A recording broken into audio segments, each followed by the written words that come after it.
আল্লাহ রাব্বুল আলামিন বুঝিয়ে দিলেন, গোলাম এই সূরাটা নিয়ে যদি কেউ গবেষণা করে তার জীবন চলার জন্য যথেষ্ট হয়ে যাবে। এই সূরাটার এত দাম। আল্লাহর নবী বলেন ফাজালা কুল হুয়াল্লাহু আহাদ, এই সূরাটার এত দাম। আল্লাহ রাব্বুল আলামিন বলেন জুজ্জাম্মিলু সালাসালাল কুরআন, তার মানে হলো এই সূরাটাকে আল্লাহ রাব্বুল আলামিন তিনটি ভাগে ভাগ করেছেন। কয়টি ভাগে? তিনটি ভাগে। তার মানে হলো 10 পারা। 10 পারা কত পারা? তিনটি ভাগে ভাগ করেছেন।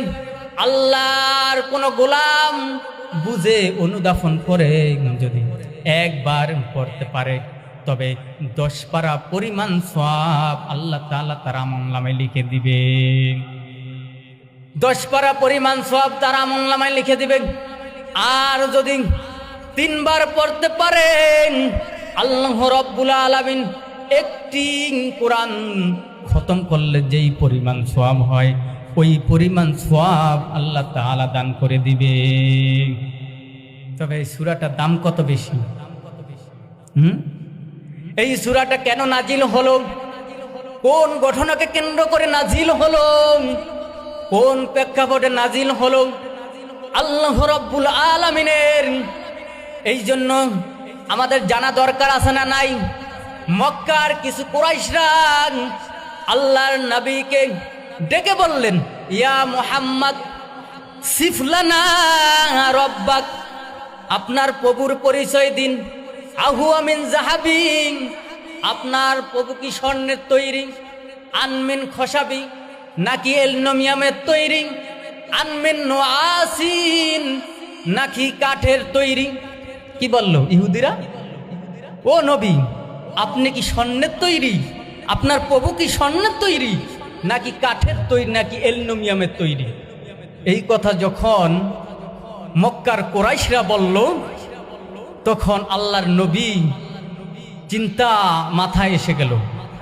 তখন কি বলবে এই চিন্তা করে তখন জিবরাইল আলাইহিস সালাতু ওয়াস সালামকে পাঠিয়ে দিলেন।